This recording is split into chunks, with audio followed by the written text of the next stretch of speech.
Nathan, Nathan,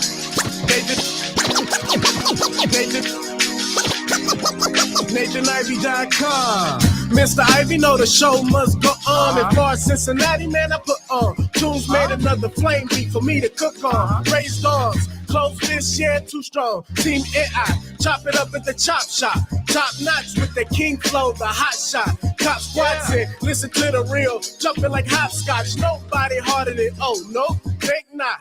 Not only citywide, but nationwide. Superlatives, keep it locked like them Haitian guys. Put the truth in the airwaves, we talk about it. Brand new like the templates, let's be about it. Who got the info by the AM? John be the rapper, got them jamming when they play him. Staying in my lane, they ain't gotta okay him. Who the host with the scoop? Yeah, they gon' say him. Ivy, so superlative like a bag of Drippos. Show you where the bricks at, Cincinnati red tag. One time where my people at. Team NI where my people at. It's the 513, yeah, you know the flow. What's the word, Nate? Let them know the show. One time where my people at. Team NI where my people at. Good morning to you. Welcome back. It's a beautiful day in Mr. Ivey's neighborhood. Although we are covered here in the city of Cincinnati by just a little bit of snow. But I mean, hell, it's that season, man. It's beautiful outside. But just a heads up for my travelers, you may be on your way to work or your responsibilities. Maybe you're taking children to work, to school today. Just make sure you get a heads up on that. Be careful out there because we need you. We need as many good people in this world as possible because, quite honestly, we got too many humans worse than COVID. And I'm back with another list today, a list of humans worse than COVID for the past week.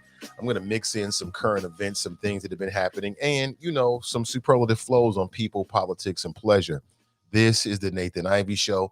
We are based in Cincinnati, Ohio. Cincinnati is now like an it town because of all the attention that the Cincinnati Bengals are bringing to the market. That's a great thing. And, of course, don't forget you got the AFC Championship starting, I believe it's at like 3 p.m. on Sunday. So a lot of fun for my Bengal fans out there. Look at that cover art right there. That's real. Could you imagine?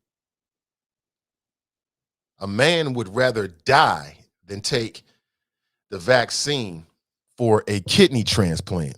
And of course, I can't spell, so that's why there's a T there instead of a Y. You already know. Let me change that real quick. It's a little late now, but boy, that's not what I wanted to do. Or kidney, not kidnet, but a kidney transplant. Can you imagine that? I found another example of a man that is refusing. He's dying in the hospital as we speak right now. He is refusing to get his transplant, and he's scheduled to get a heart transplant. His heart is failing him. But rather than get the vaccine, which qualifies you to get the transplant, and then I read up on it this morning. The reason why doctors are saying that they want people to do that, there it is because apparently when you're going through the transplant process, your immune system completely breaks down. It breaks down for a while because your body's trying to figure out this new tissue inside of me. This isn't us, right? We don't recognize this. And so medical scientists are afraid that in that time period that you can succumb to COVID because everybody's going to get COVID. I don't care who you are. Everybody's going to get COVID. Good morning to you. Welcome back. Everyone should prepare to get COVID and deal with COVID. Many of you have probably already had it and because you got tested. Or in my case, you got sick. You didn't get tested, but when you matched up the symptoms, you're like, hey, must be COVID. Or maybe you got mildly sick and it was kind of weird and you're like, must be COVID. But everybody's going to get it. There's just no way around it. But can you imagine like desperately needing a transplant and you're going to stick by your guns? I watched a video. That man right there is a family man. He's got a wife and kids. And to be honest with you, I believe in a person's right to choose. I believe in a woman's rights to choose. I believe in a man's rights to choose. And that includes your time to die. I think you have a right, no matter what the courts say, I believe you have a right to decide that you don't want to live anymore. That's just my personal viewpoint. And so that man has every right to make that decision. That's his personal right. However, as a family man myself, as a father, as a husband, I just kind of feel like when you take on certain responsibilities, then you now have a responsibility to do whatever you can to be around for them. You know, this world is crazy. You know, people don't care about you in this world. It's very rare to find people outside of your family, and really, in some cases, inside your family that really cares about you. And you're going to jeopardize all of that so you can stick to your guns about the vaccine. I watched a video. He's like, it's not just about me. It's about all the people out there. And I'm like, what? No, it's not. It's about your family, bro.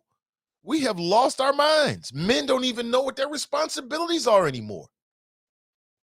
Yo, check it. This is just my personal viewpoint. You could tell me if I'm wrong or not. But personally, I believe that if you're a family man, you're a father, especially, you got a wife, you're a husband, you got a responsibility to do everything you can to make sure that you're around so you can be there for them. That's just how I look at it. So working out is not just about you, it's about them.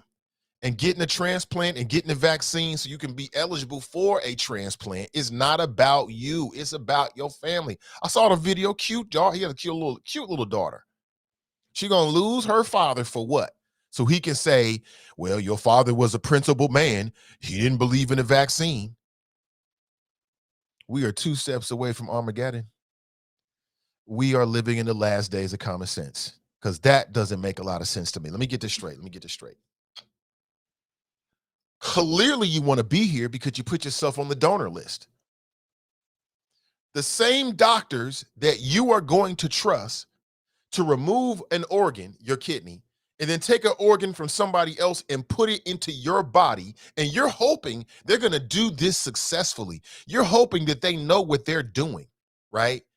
You trust them to do that, but these same doctors are telling you to take the vaccine and you don't trust it. I don't understand that. That doesn't make any sense to me. Like, I can see if he was like, yo, I don't trust doctors at all. Transplant, cough syrup, vaccine, I don't trust you across the board. Now that I can understand. That makes sense. That is consistent. But the whole picking and choosing what part of the medical industry you're going to agree with and you got your life on the line, it just seems very silly. It seems very trivial, but that's their father. That's her. She knew she was marrying. What? Oh my gosh. So I'm just saying, if that was me and I need a transplant, shit, I'm getting any whatever the fuck I got to, excuse my language, whatever I have to do in order to get that transplant so I can be around for my daughter and my son and my wife, that's what I'm going to do. Period. And in some cases, regardless of how you feel, Cleopatra Jones, she says something that is absolutely right. She writes, everything is not for everybody to understand. You're right about that. You are right about that, Cleopatra Jones, and good morning to you. You are so right about that. Absolutely, because I just don't get it. And, you know, this man desperately needs a kidney. And I watched a video. He said he's willing to die.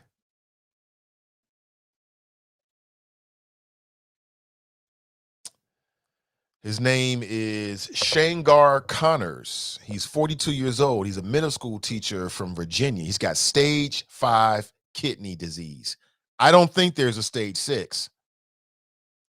He's on dialysis for 12 days, for 12 hours a day, people. There's only 24 hours in a day. You're on dialysis for 12 of them? There's only 24 hours in a day and you got to sleep. So what that means is, like, his whole time he's awake during every single day, he's on dialysis. That seems critical. I don't think that's a game. I don't think that's a game at all, y'all. I think that's very, very seriously. And you're not going to take the vaccine. And we just need better education about these things so people can feel like the sources that are telling them information. And you have all of this disinformation out there, man, that people were spreading. And some of the stuff was just ridiculous, like, cell phones are like sticking to people's arms. Just if you just think about it, it just doesn't make any sense. Because I tried it. As soon as I got the vaccine, every day I kept trying to like see if things would magnetize to my arm. It never happened. And it just really doesn't make any sense if you think about it. Like whatever they're injecting into you in terms of vaccine is like damn near microscopic, if not microscopic. And you're telling me that some microscopic elements are going to have enough of a magnetic field inside of your bloodstream in order for a cell phone to stick to it, or spoons are sticking to you. It just don't make any sense. But that paranoia piece, man, people get paranoid. They read a couple things on the internet. They see something on Instagram. Oh, Lord, it's on TikTok too. And they'll go for everything. They will go for anything. Stay smart, my friends. That's all I can say. Stay smart out there. Crystal writes, good morning. Happy Friday. Yeah, it is a Friday. Yeah. Jocelyn writes, okay, his choice. You're right, Jocelyn. It is his choice, but he's got children. He's got a wife. What about them? And this seems to be like a thing right now because we're talking about this man right here. He's looking for a kidney. There's another story in the media this week about a male who is in desperate need of a heart transplant. And he is refusing to get the vaccine, which means that he's never going to get the organ that he's looking for. And I don't blame him. Like, they don't want to waste an organ because, they got a donor list and they got like a list of people who are waiting for hearts. And they're going to waste it on you. Your body might reject it because you won't get the vaccine. Bump that. They'll just jump over you and give it to the next person that's more willing, to do what they got to do. I mean, it's just it's just amazing. The power of people's convictions. Quite amazing. It's quite amazing. I just can't see going out like that. Like if you a single dude and it's just you in the world, okay, your life is your own. But again, if you're a family man or you raise children, your life is not your own. It's not. You got a responsibility that's greater than yourself. And that's just very, very sad. Good morning to you. Appreciate you being here. Please like and in particular share today's show. As we get started, I want to remind you that today's show is brought to you by my friends over at Renew Community Church. They do a Sunday morning masterclass. And, the classes they're not proselytizing to you. They're trying to convert you to a new religion. The classes are really based upon, giving you tools and strategies and tips on how to live your best life. This Sunday's topic, stop opposing people, places, and things. Learn how to feel good, have fun, be happy, and enjoy life without opposing others. You can tap in on Facebook, right here on Facebook at facebook.com/CINCI Renew. And also on YouTube. We're on YouTube as well. Renew Community Live Stream.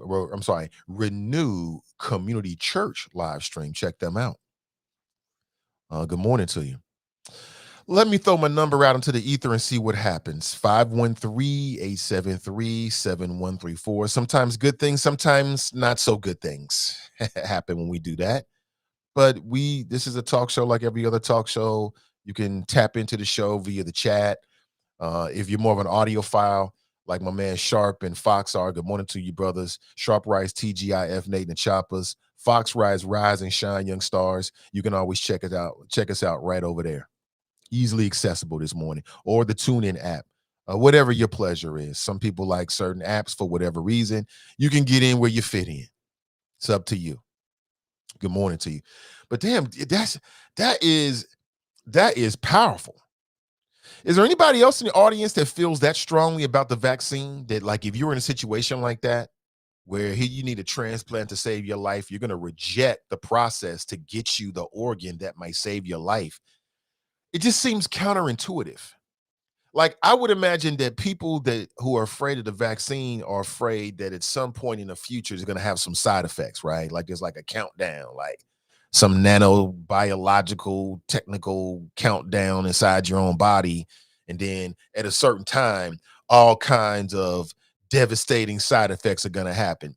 that's going to lead to either a lesser quality of life or you losing your life, right? That's what I get from people at this point who are still hesitant about taking the vaccine. And I'm not trying to play that down. Like, if that's your fear, that's your fear. I'm just trying to describe it. But does that really matter if you're going to die anyway if you don't get a transplant? Like, I don't understand. Like, what are you winning? How? I don't understand it at all. But again, it's hard to understand another person's crazy in some cases. I said it. Crutha writes, good morning. Good morning, Crutha.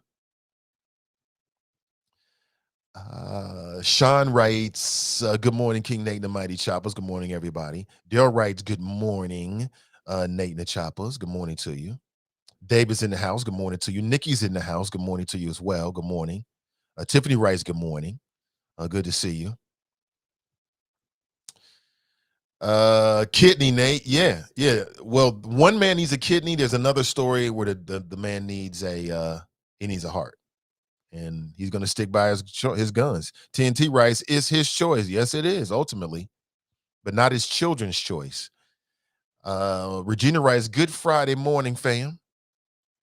Am I wrong about that? I mean, are the kids not a consideration? You're a father. You know, this world is crazy. They're going to need you.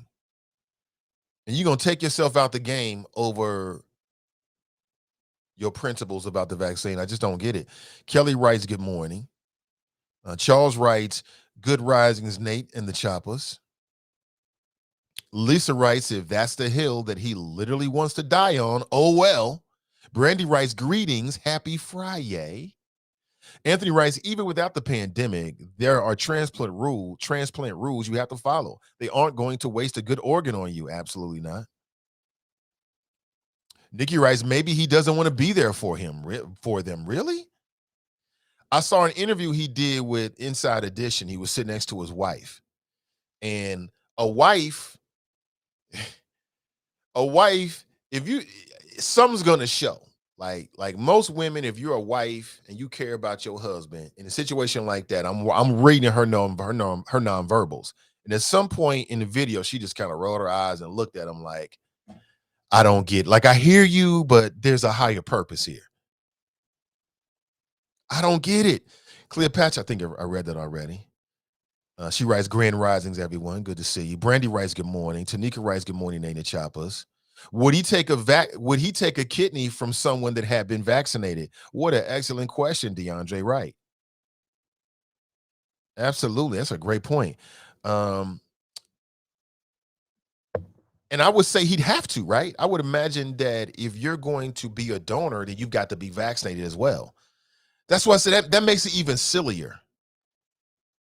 DeAndre, that makes it even sillier and even more frivolous, because I would imagine, I can't say I know this to be a fact, but if you are the receiver of an organ and you have to get the vaccine, I would imagine in these days and times that if you're the donor of an organ, I don't know how that works, because what if somebody like died unexpectedly in a car crash and the organ is viable, but they didn't never. So I don't know. Kind of depends. I would have to say probably that even if you're donating, that they want you to be vaccinated. That's what I would say, but I'm not really sure. TNT writes, it's going to be a lot of people learning the hard way, and families looking to sue all these misinformation machines, Joe Rogan, Fox News, etc. Do they bear responsibility for the lies? Yeah, Joe Rogan's been in the news quite a bit because of some of the things that he's been saying about Michael Eric Dyson and the vaccine in general. He's got a really huge platform. Some people say he's got the most popular and viewed and listened to podcast out there, period. And it's kind of interesting how he jumped on the scene and just kind of supplanted a lot of other people. So, you know, I'm hip to Joe Rogan. I've seen a lot of his stuff. And you're right, when it comes to some things like the vaccine and some stuff as it relates to Trump and race, he's a little bit out there on that. So does he probably have dedicated people in his audience that are on the fence about the vaccine and COVID, and then they listen to him and they see him as an authority figure, as a source of information, and now they get swayed by him? Absolutely. You already know. Jeffrey writes, good morning, Mr. Nathan Ivey. Just tuned in and you started my morning off right. These folks don't want to take the vaccination, and it is hilarious. If that man is willing to die because he don't want a vaccination, Lord, that was a good laugh. He about to die. Wow. Hey, good morning to you, Jeffrey. I mean, that's what it really comes down to, 100%. That's what it comes down to.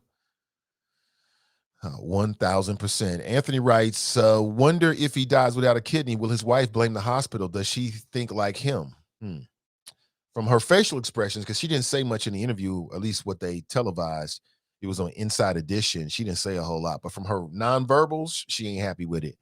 Eloise is in the house. She writes, good morning. Happy Friday, everyone.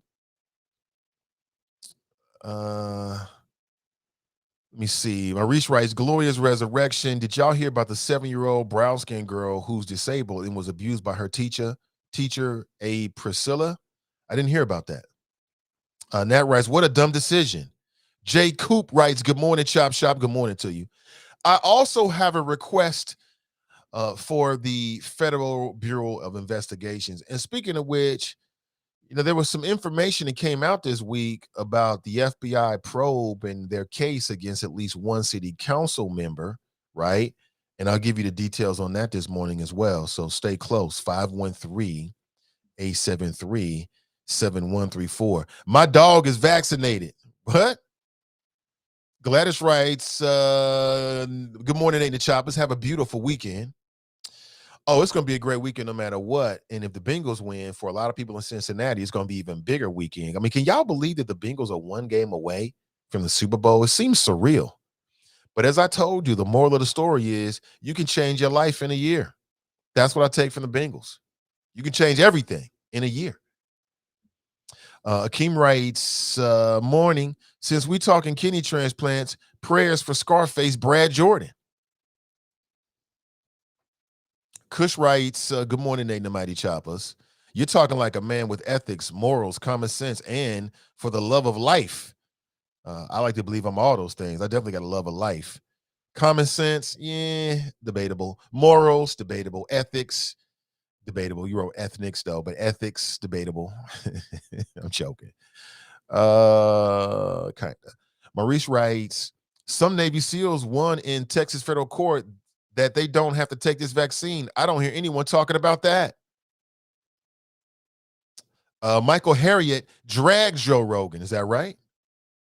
Where is Michael Harriet at right now? I thought he left the root, right? Playoffs? You talking about playoffs? That's right. Playoffs. I don't know what's going to happen. Should be. I just hope it's a fun game. I don't want to see a blow. The only way I want to see a blowout is if the Bengals are on the right side to blow out. That's it. That's it. I have a request of the Federal Bureau of Investigations. I want them to leave NBA YoungBoy alone. It seems like they harassing this brother. And maybe he's made himself an easy target. Nowadays, the big thing with some of these rap artists is if you catch a court case, they will go back to some of your songs and they'll make them admissible in court. So like if let's say you catch a gun charge or something like that and you got a rap album, the prosecutors will go find your rap album on Spotify or SoundCloud or where the hell you put it.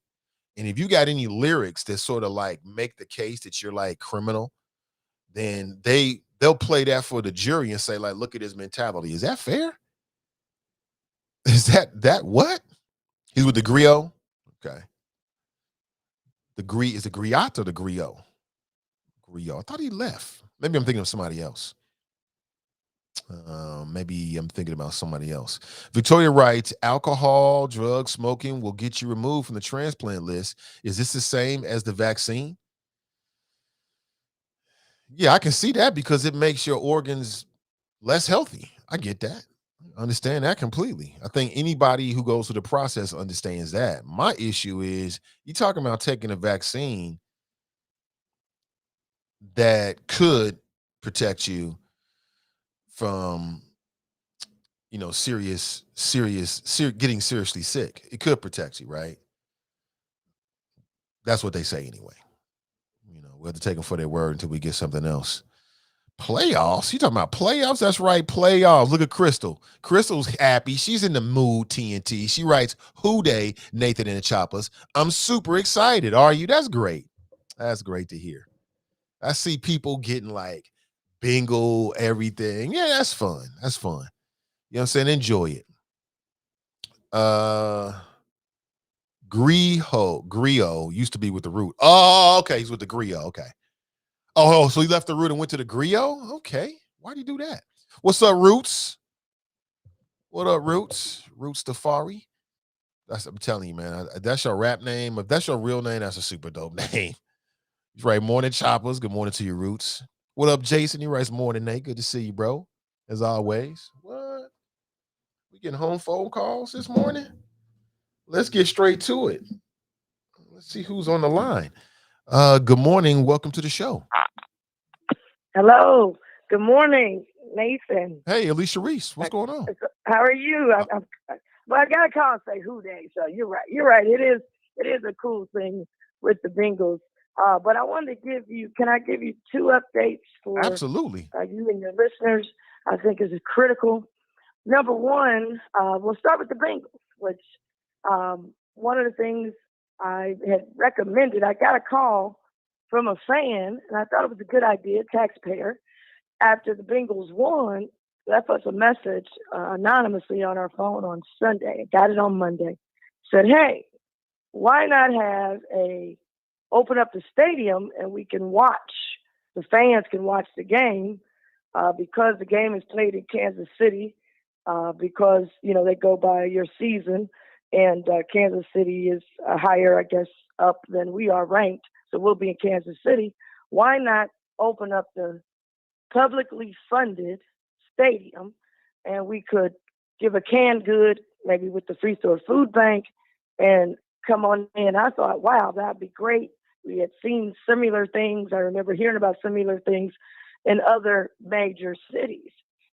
And I told the administrator, we have the way the county works. You got 3 elected commissioners who are elected individually. We're all elected individually. We're not allowed to talk to each other. So it's not like city council. I pick up the phone and call somebody, or when I was at the state, I can pick up the phone. We could talk about it. You got to go to the administrator. His name is Jeff Aludo. Many people said they didn't even know who that was.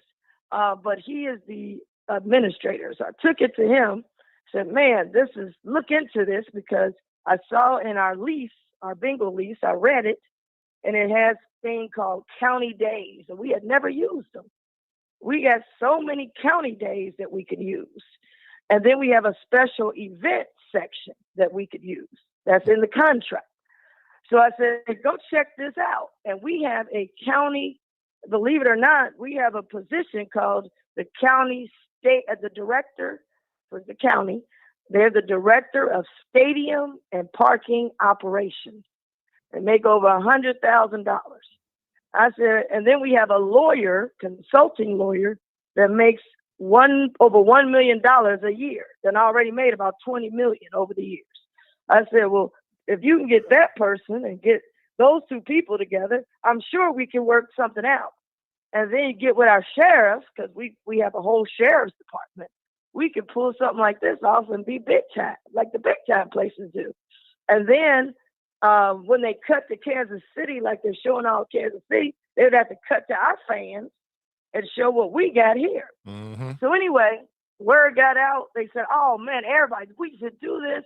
I'm talking black, white, young, old. Everybody was, "Man, this is something. This is what we can do." We started getting calls from people who wanted to come to Cincinnati and book rooms. I had people from Chicago. They said, "Let us know. We'll get a bus from Chicago and come there." We had people from Kentucky, people from Dayton, all over Columbus. It just really blew up. And it was amazing to me, because I come from small business. Nathan, you come from small business, and a lot of your listeners are small businesses. We be turning stuff around in 48 hours with almost no staff. Now, here we are with the county, and we got a stadium director. We got legal people that's on salary to take care of all legal stuff. We got all these employees, and we can't, and we got a county administrator making almost $200,000, and we can't figure this thing out. And so, next thing I know, right before they released to the paper, the administrator, before they released to the paper, we can't do it. Logistics and all of this. He claimed that he heard from one bar, but he couldn't name. I said, well, who is the bar? Well, I don't know the bar. They didn't leave their name. One bar. I said, one bar. That's like when we have game day. We got 60,000 people down there. The more people you bring, that they flood out into the bars and the restaurants, and they eat before they go. They eat after they go. What are you talking about? Now, I don't know any bar that can hold 10,000 people at one time. What are you talking about? And so anyway, they had got, I guess, behind closed doors and made that decision. Now, I don't know if the decision was, they're not used to, an African-American woman coming with an idea like this. And, because I have experienced that down there. I come with an idea. What? You're not supposed to come with ideas. You're supposed to rubber stamp our ideas. And, but I'm telling you, people are, saying this is ridiculous. And we coming up talking about we want to host the World Cup and we want to be in a national stage. If we can't figure this out, a stadium that's already there, that's owned by the taxpayers, and all we're doing is open it up, bring a canned good. If we can't figure that out, how are we going to figure out these other big things? Like the World Cup, that requires us to tear up the stadium. We got to do a whole lot of construction on it. So my point is, I wanted to tell everybody I did work as hard. They said they tried to come back. Well, in their mind, we shut Alicia Reese down. You didn't shut Alicia Reese down. You shut down the taxpayers and the fans. That's who you shut down, and it's terrible. When we gonna be big time, we got to be able to do big time things. We got to be able to do big time things. And now I look up, we don't have nothing planned on Sunday on our side of the river. I mean, we got individual smaller things, but we don't have nothing big on our downtown. But right at Newport now done jumped up, said, well, y'all ain't got it, we doing it. And we don't get a dime off of Newport. And this stadium and this parking, we still paying on it. So we need people to come down there so we can pay this stuff off. But now our money's going over to Newport. All of a sudden, Newport can do it. They're pulling it off, and everybody's running to Newport, and it's a beautiful thing. And those are the kinds of things that when I said when I was running that I was going to shake it up, we're going to open the process, and that's what I mean. We're going to open up this thing. I looked at that contract, and this contract says we could do this. We've never implemented it. We've never tried to increase access to the taxpayers. We've never done that. We got the fans, we got tourists who are ready to come, and we're gonna, as you would say, we fumble as a county, not as a team. And our team deserved to show our fans because we got some incredible fans. Mm-hmm. And I thought it would have been a win-win. This was a major missed opportunity for Hamilton County. And we got to quit doing the status quo. I love sports. I come from sports. I want to open up these facilities. And that would have just been a great thing. We could have been on national TV showing our fans. Mm-hmm. We could have helped the charity with the canned goods, families coming together and opening up this. It just would have been a beautiful thing. But it was a missed opportunity. But I wanted people to know, people say, well, what happened? Because they sent a spokesperson out. That wasn't our spokesperson. That was the administrator. His name is Jeff Aludo. And he claimed he didn't hear from nobody that wanted to do it. And I said, well, all you got to do is open up Twitter and social media and turn on the radio and turn on TV, because my phones was flooded by this. So wanted to just point that out. Can you tell me again, so what exactly is the reason why it won't happen? Well, they're saying that the logistics, they can't pull together that quick, but they didn't really look into the logistics, really. And I don't think they did. I don't think they really looked into the logistics. They just came out. I don't know who made a call. and who made a call. And what I've seen down there at the county that we got to be careful of, not at the county, but even at the city. Now that we have African Americans in the majority at the city and at the county, I've been seeing there seems to be a move to move the power away from the elected. They want us to be rubber stamped and then convince us to give all of our power to outside non-elected entities. And what does that mean? Well, most people don't know that we're paying for a stadium director down there. I didn't even know. I'm just learning. That makes $110,000. And they're supposed to be the stadium director for the council. And they're in charge. And every time we do something, they got some board, some group, some non-entity, and they're in charge. They told me, he said, well, I talked to our people on the banks, organizers of the banks, and they're not doing anything on Friday. Well, what does the organizers on the banks do? We paying for everything. I got to vote to pay for all this stuff. We pay for game day operations.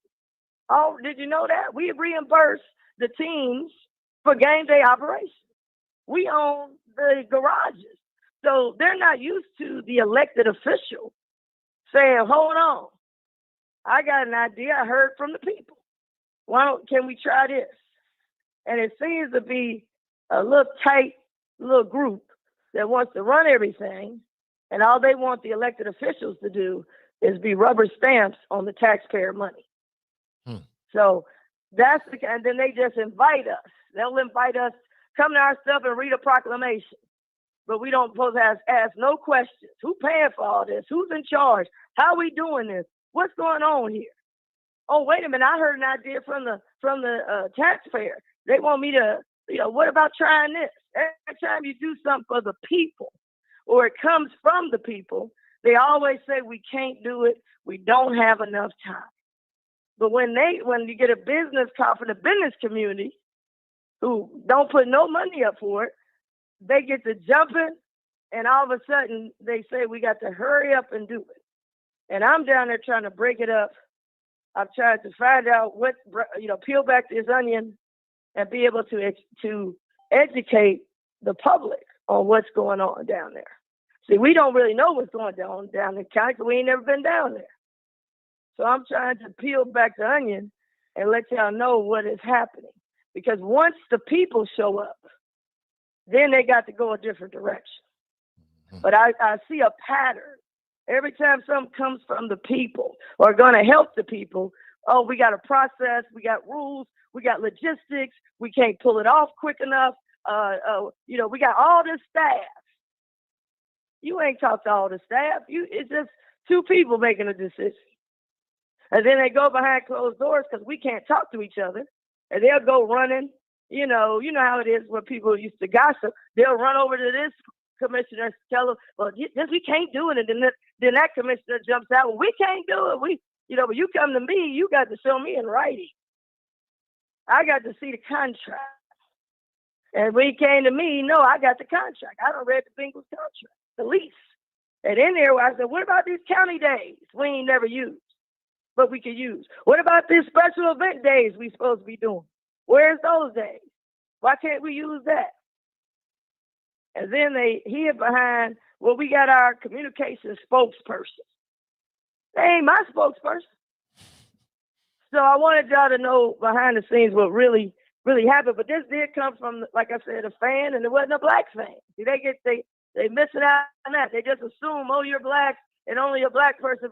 No, a lot of white folks is bad behind it. Mm-hmm. They're upset about this, not doing this.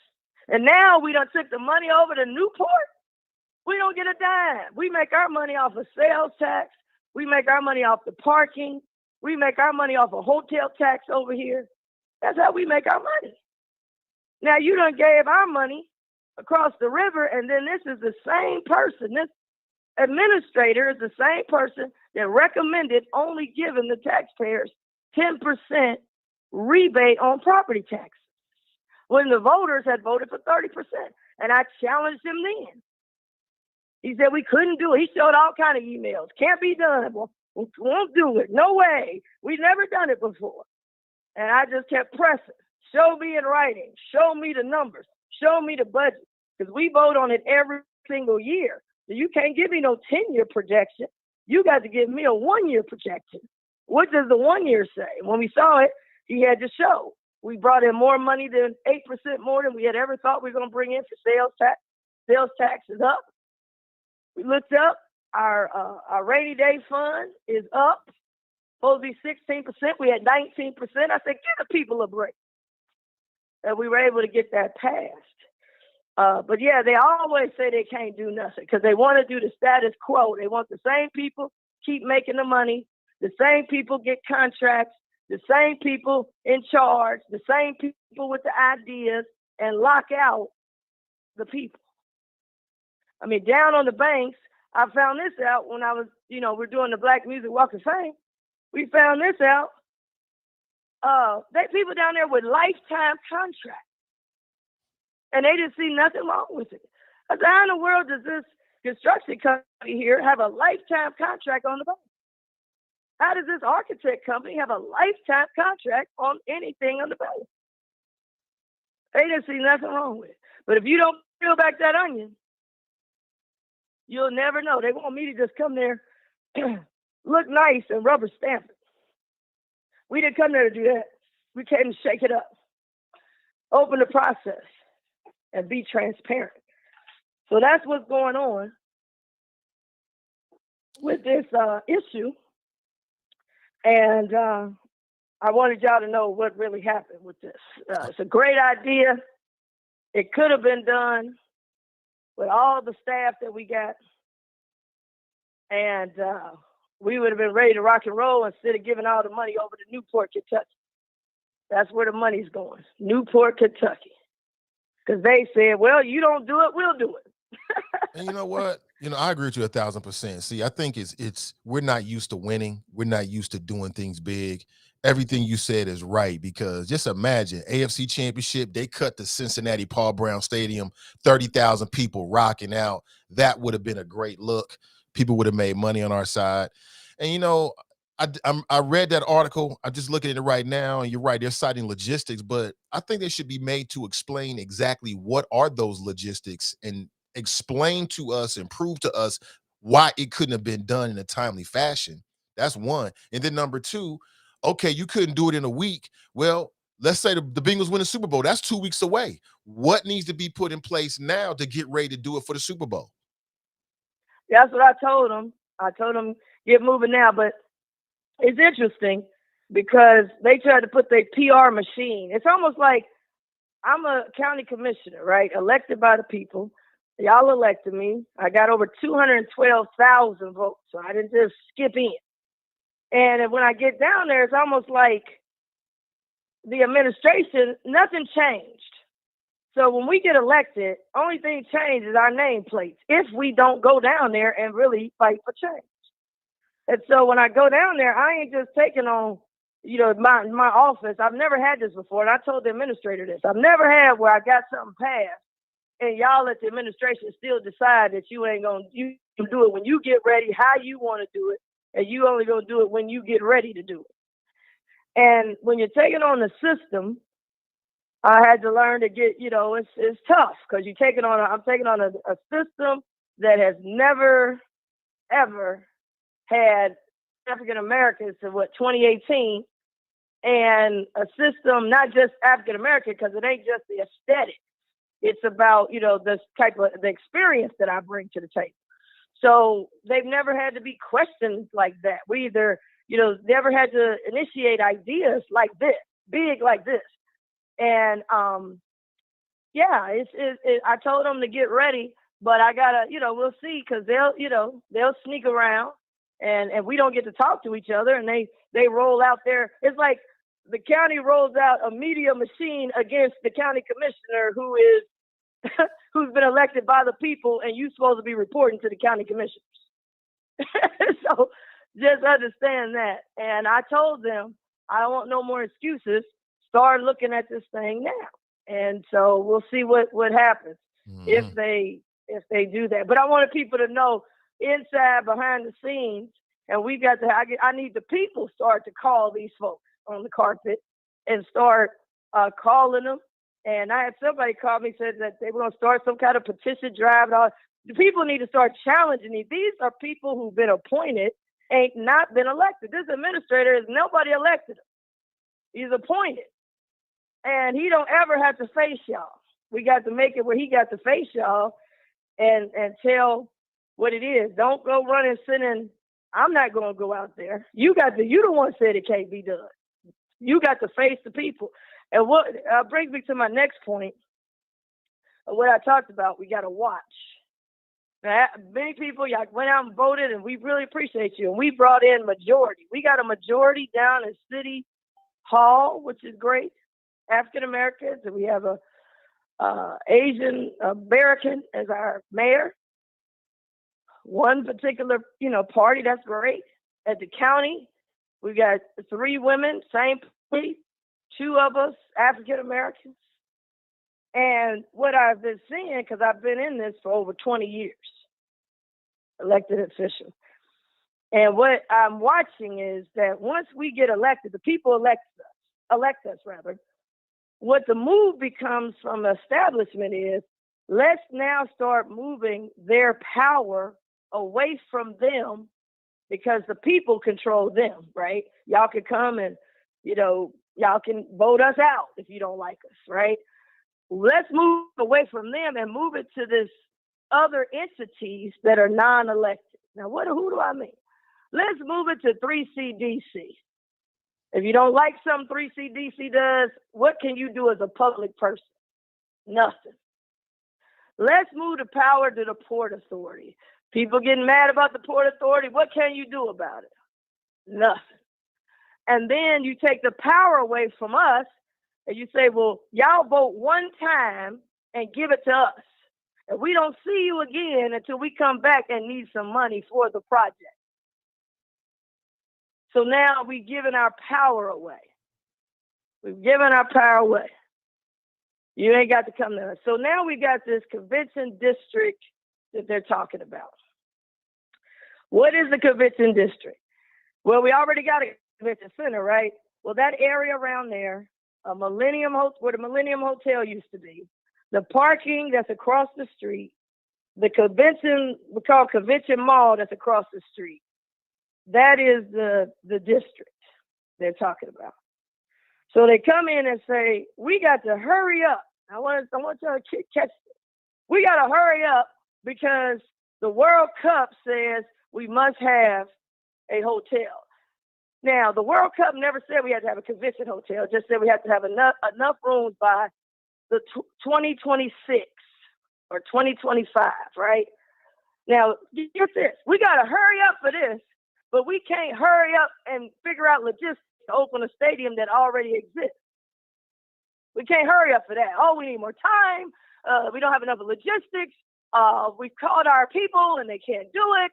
But now over here, the business community come in and say, we want this, and everybody, we got to hurry up. I don't care if the paperwork ain't right, if we ain't figured out how, we'll add a sentence here for inclusion, and we'll get to that down the road. But we got to hurry up. This got to be done by January 31st. But here we are with a stadium already built, seats already there. All we got to do is open up gates. We got a sheriff's department. We can't figure it out. Reese, you want it, and the fans and the people want it, but we can't put nothing, like too many logistics. But you want me to hurry up, and the logistics is not right for the convention district. Now, this convention district would include a convention hotel, and it would also include the Millennium Hotel site that the county, before I got there, the county spent $39 million to buy it. Then they got more money that they had to tear it down. Then the Port Authority was sued and lost. That's another $5 million. We just paid the Port Authority $600,000 because they lost. It had legal fees. And they talking about putting green space over there. And let the 3CDC do some activations like they do at Washington Park. Do some flow nights. I don't make no money. You taxpayers, we don't make no money off the flow night. We got to pay this money back. This almost a $50 million on the hook for the taxpayers that we got to pay back. And you're going to give me some green space and some people dancing and singing. We can't pay the money back for that. That's a debt on the taxpayer. Now, with that being said, they said, we need a quarterback. We need a general manager. We need somebody going to put it, be in charge. Get it out of the hands of city and county, and we'll just give y'all some updates, and we'll be back to y'all when it's time to vote on some money. But to put the concept together and how to do it, we going to do it. And the original document, which, by the way, they tried to rush it on us in December. I'm in the middle of a budget. They rushed this to me. I stopped it. Said, no, let's hold this thing. So we did hold it until January. But in there, the original document said that 3CDC would report to the Cincinnati Business Committee. They would report to the Convention Visitors Bureau. They would report to the Port Authority. They didn't name one Black entity. They since have changed it, but that was their original thought. Never even considered us.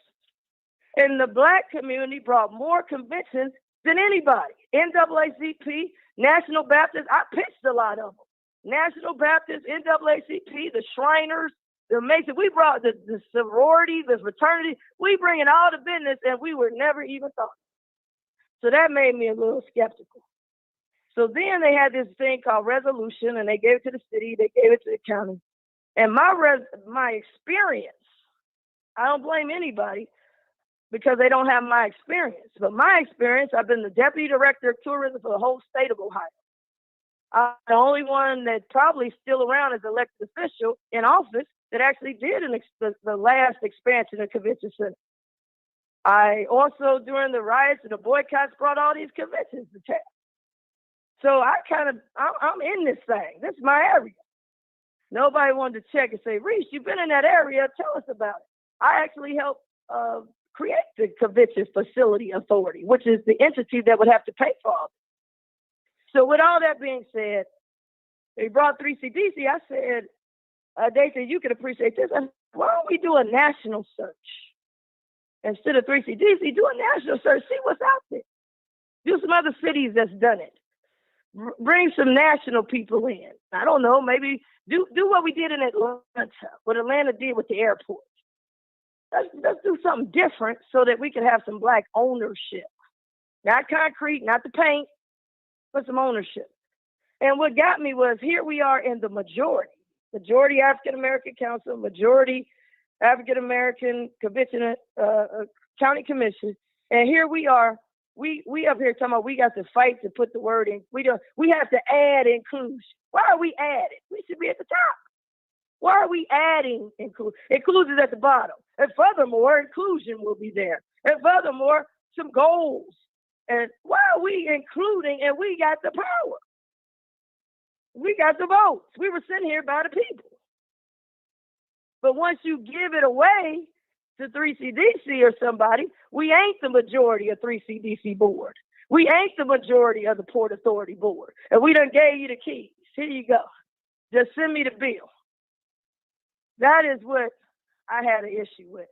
And even when I tried to, they changed the resolution, all that, but I looked at the contract, which is the scope of work.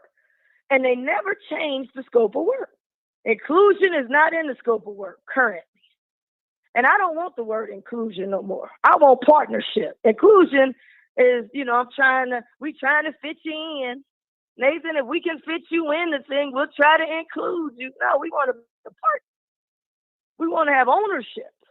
And I want partnership from the top down.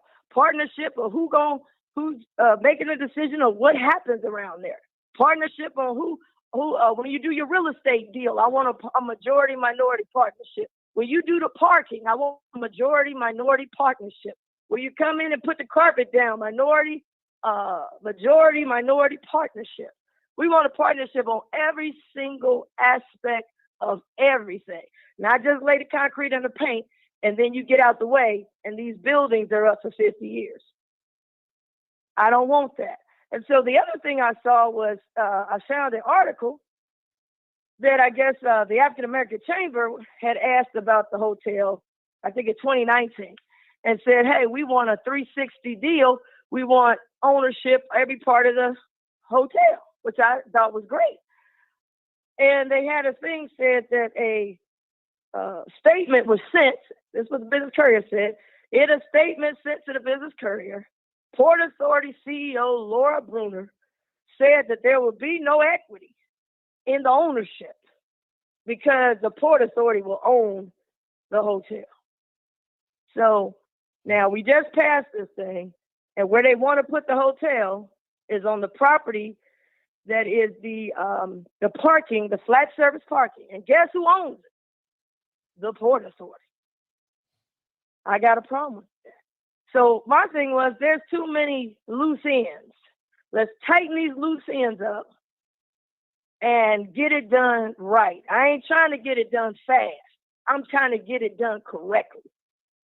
And if we're going to do it different, we can't do it.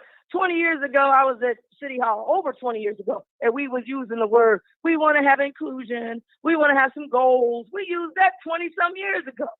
We in 2022. We got some new stuff now. We want ownership. We want land ownership. We want partnership. Those are the words that we want. We don't want this, we going to try to include you, and we going to have a, what do they call it, a community day, and every business come, and we'll try to match you up with a construction person, and we'll try to get you in. We don't want to do that. That's out. We don't want that no more. That's outdated. That's outdated. We bring in the most conventions. We got to have a partnership. And so that's where I'm at. So right now I'm alone. I abstained. I did not vote for it. I abstained. They claimed that they were talking. The 3CDC said they talked to some people and they going to do this, they going to do that. When you show me you do it, then I'll consider going with you. But right now, until I see it in the contract, nothing matters. If we go to court, they're going to say, what did the contract say? And in that contract right now, ain't nothing in inclusion with that scope of work. They're going to ask for the contract. They're not going to ask for the resolution. And that's where every time I kept telling them, can we get it in the scope of work? Well, we'll get back to you. Can we get it in the scope of work? We'll get back to you. They came back with the same scope of work. And then they said, Reese, we got the votes already. We don't need you. We got them. We don't need you. And my thing is, I ain't going to be no rubber stamp. I want to be able to, and it's good they ain't got me, because they got to prove me wrong. And if they prove me wrong, the community wins. So that's my update. I've got to report to the people. I'm sorry I had to take so long, but I wanted people to understand that, sometimes you can't do it in a soundbite. What is going on? You hear about convention district. What does this mean? What does it say? What are they trying to do? What is a convention district? And 3CDC said they want to take over programming. They want to be the ones to do the RFP. But if that RFP and that RFQ don't have what we say we want in there, co-ownership, and if that property is going to be owned by the Port Authority and they've written a statement saying they going to own it so they can't do equity, we got a problem. And it's unacceptable for us to have all of us elected and we walk around here talking about we fighting for inclusion. How we fighting for inclusion? We can't be fighting for inclusion. The people have already done it. They put us in place. So I've got optimism that people are going to be looking at this. I hope, and by me not voting for it, they got to prove me wrong. And if they prove me wrong, the community wins. I mean, sometimes we got to have a different type of strategy. You rubber stamp it, and do the same thing, that ain't going nowhere. Sometimes you got to be outside, be the watchdog. And I got an issue with 3CDC, the entity, not the people. I mean, this is not personal, it's business. You got Washington Park, we got one night, flow. You own the parking underneath, you got the liquor license, you took over all over the ride. No black people actually own the buildings. You got us in 15-year and 20-year leases. You the landlord. No, I want to see some black folks be landlords. Then you over here, you got Fountain Square. You own Fountain Square. You get all the sponsorships and all of that. We did the Martin Luther King March. We couldn't even stop it at that place. And Withrow High School, we had our orange out. You charged my alumni $3,000 and then told them it don't come with plugging into your electricity. I mean, come on. You own the garage down there. You got the Macy building that you own, and you're getting ready to get a 30-year tax abatement on the Macy building that you got. You own half of Court Street from the Kroger's all the way down to our offices, and you own that. You got the parking, you got the buildings, you do the programming.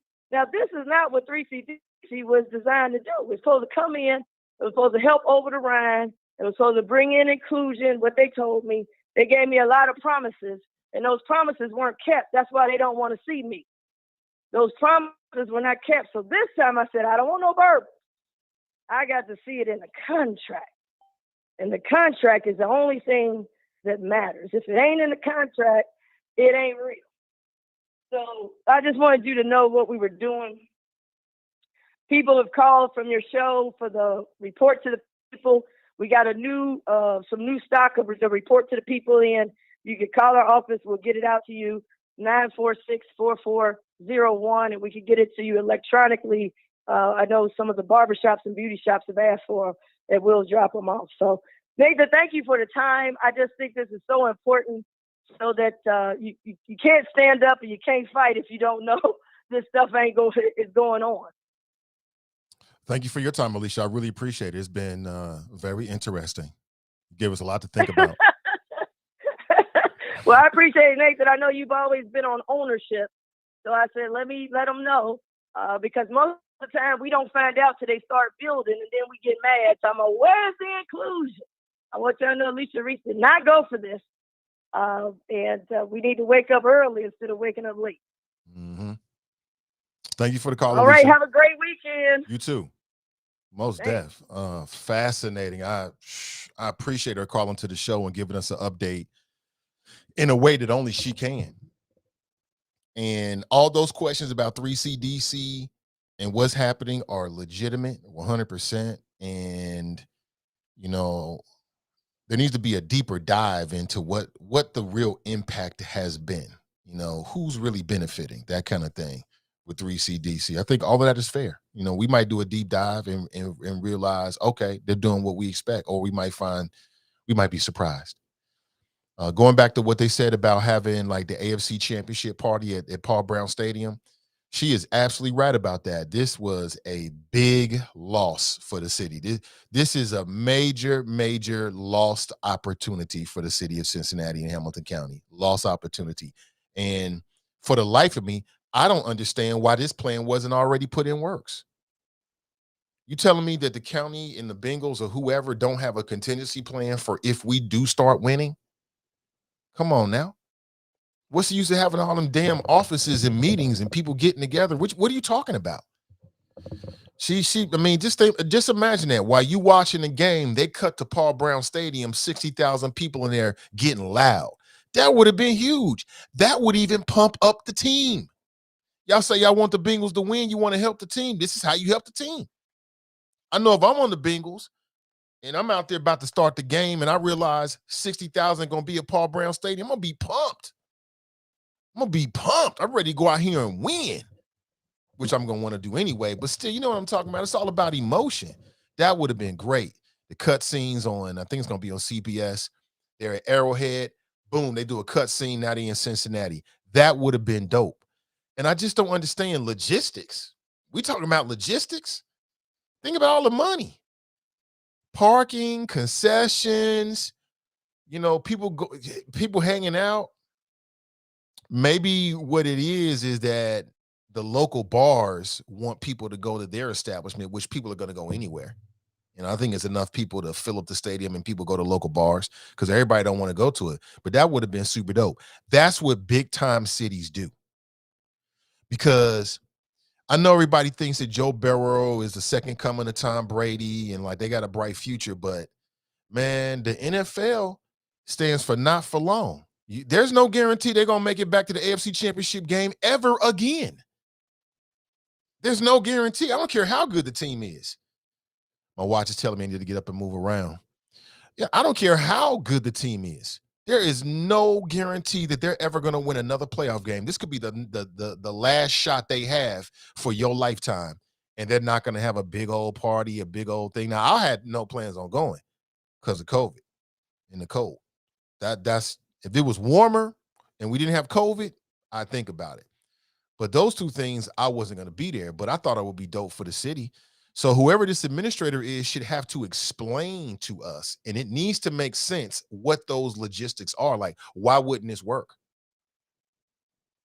Tell us why, and it's got to make sense.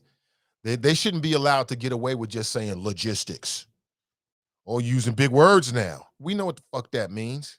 Excuse my language. Excuse my language. We know what the freak that means. Logistics, my ass. A big mistake right there. Sounds like somebody just didn't want to do it. And she said in the Bengals contract, they've got county days. Really? What? Man, listen. I'm going to say this. Taxpayers deserve more than T-shirts and the feeling that you get from watching the game. What are we getting out of this spectacular run? What are you getting out of this? What are you getting out of this? That's a fair question. Like, what are we getting out of this? The Bengals are making a run to the playoffs, AFC Championship game. What's that mean? You get higher ticket prices next year. Your T-shirts cost a little bit more. There's got to be something more you get out of it. So I'm with her. They should do a deep dive into whatever's in the contract. And if it's in the contract, then that's what the taxpayers should be receiving. If they got Hamilton County days, do Hamilton County days. If they got some other days in which you're supposed to open up the stadium so the public can go in there, and albeit you may have to pay for it, then open it up. You know, it seems like some people treat that stadium like it's just the sole. I mean, we understand the Paul Brown family, the Brown family, they own and operate it. We get it, but I'm just saying taxpayers are paying a whole lot of money. What are you getting out of it? Let's go back to the phones. Good morning. Welcome to the show. Good morning, Nathan Ivey. Good morning, dear brother. How are you? I'm doing much better. Good to hear you. Good to see you as well. Good to be heard. Listen, this is really a very interesting time, and I just want to do some historical perspective for us because I love Commissioner Reese, and she has been on point since she walked into the doors at the county commission. But I want to take us back a bit before the banks was developed. Because when she said we are not interested in ownership, I want to make certain that we understand that Black folks have always been interested in ownership of very public developments in our city. So before the banks was built, the Black United Front joined a team called Urban One. And we put together a development proposal that was superior. The number 3 architect in the country, the number 1 development, Black-owned, Black-led development corporation in the company that had done this type of work because they get us this type of work. We put together a team that was stellar, so stellar that the reviewers of the bids told us that it was stellar and then shut the project down for 6 years and then came back. And because we are distracted by things that occur and we won't get in our lanes and be focused for our interest and then come back to the community and continue to develop as we move, we lose sight. We look up and we see these stadiums built and we go, oh, damn, they built the stadium. Or we see a street done and moved and we say, oh, they've done this. And, they've renamed communities because you do know Coyville and parts of Avondale is uptown now. Oh, they've done that. And we look at it with such disdain when we push back because those of us that look like us in our community don't understand what ownership means. It's not anti them, it is pro you. It is about your community, your family, and how we live and do work in this society. This is what it's all about, capitalism. So we were about that, been about that. Of course, Irish Rose, we own Roadshow Awards and Graphics. I come from a family of ownership. My grandfather was a bail bondsman in the city until he was shut down by the police chief because they were shutting down Black businesses in this town. So I want us to be clear about our historical participation in this. But I also want us to be clear that our focus isn't there. We have got to watch our tax dollar. And I say it to you all the time when I come in. What is our return on our investment? We pay taxes to the county, we pay taxes to the city. Mr. Ivey, you had Jason Dunn and Eric Kearney come on your show and give you this huge, very important presentation on how much money Black people bring into the city. And then they told us how the money is divided and where it goes. If we don't follow that, if we don't follow our tax dollar to see if it comes back into our communities, then shame on us. If we don't ensure the people that we give our votes to have our interest in their minds and in their plans before they get elected, so when you're having conversations with them, it is okay to ask about Black development, Black ownership, Black business, Black children, Black home ownership, Black families, Black men, Black health. It is okay to have this conversation because when they get your tax dollar, you see, when they get that tax dollar, it goes into the pot. Now, you do know that the other side of the Black United Front of the work that we've been doing for the past 20 years around police reform. Sometimes I stand back and I think, what if the other organizations that were underground fighting with us, if we really stuck to our goals and what we said we were going to do, and we really focused on our economics for the past 20 years. Because when Alicia talked about the boycott was simply that. That took a lot of work. It took a lot of work to stop the tourism dollar. Our boycott was against travel and tourism because we knew where the money was coming from. And we knew that if we did not attack the dollar that was coming into the city and the county and then the state, that we would not get any changes. And had we lifted up the economic part, because we got distracted. Who's on first? Who's on second? Who's on third? We were getting in our own way, right? And so when we did that, when we stopped the money, when we stopped the Jazz Festival for 3 years, the number one revenue generating event this city sees. The last time we had it, it was $110 million that Black people brought into this city, $90 million to hotels, of which not one we own in that downtown area then. And we're not even talking about hotels in Kentucky or Indiana. $1.5 million to parking lots that we don't own. It is time for us to have these economic conversations in our communities. We shy away from them. We don't want to be about that. I went to the commissioners meeting. I sent you the scope of service for 3CDC. We plan on challenging that. If we don't, nobody else will. They'll say, yeah, they'll give us the Friday flow. That's it. I don't want the Friday flow. I want to own the parking lot. I want to own the hotel. I want to own those buildings around it because that's what we're supposed to get out of these deals. And historically, if we look at the exclusion of Black ownership and partnership, real partnership, it is horrible. That's the type of thing that makes you want to cry. Then we want to have a conversation about crime. Well, crime, give me the economics so I can employ and teach my people. So we can have the same benefits and opportunities that everyone else has. Let's make this playing field really, really fair. So if it's anything that I would encourage us to do on this political front, when these people are coming to you, is we need to have our questions already formulated. Not what you're going to do for us. This is what I need you to do. When I step into the room and I'm talking about policing and public safety, I'm coming with what I need you to do based off facts, based off data, based on historical references. I'm not asking. I'm the boss. And I've said it many times, and they are pissed when I walk in a room and say that. You are employed by my tax dollar.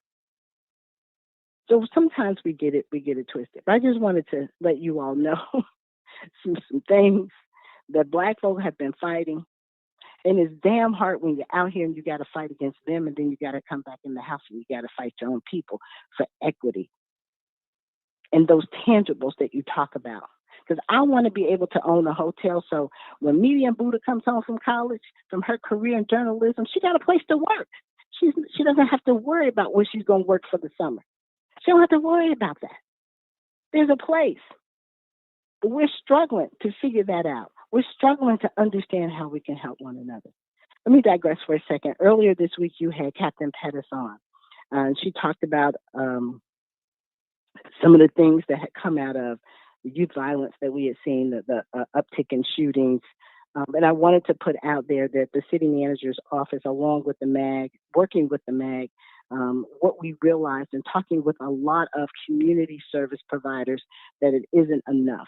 So I believe that there are $2 million RFPs that are on the ground right now, looking for people who are working with children, want to understand trauma, and then connect them to services, Black-owned, Black-led services that can help with that trauma.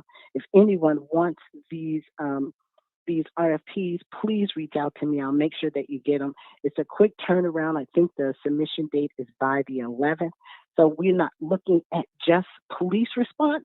We're trying to do intervention and prevention and looking at how we can do things differently, like the gun safety that you see Rufus Johnson doing and some of these charter schools. I believe now he has all the seniors and the Doane campus that they have, working with them around gun safety.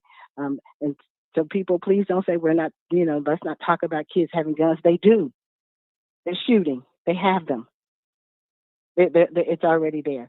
But I wanted the community to know that these RFPs are out there. So if you're coaches and you're working with children and you see that something's wrong, there's funding and connection to real live Black medical integrated services that have wraparound services that can help our people, that can help us mitigate this.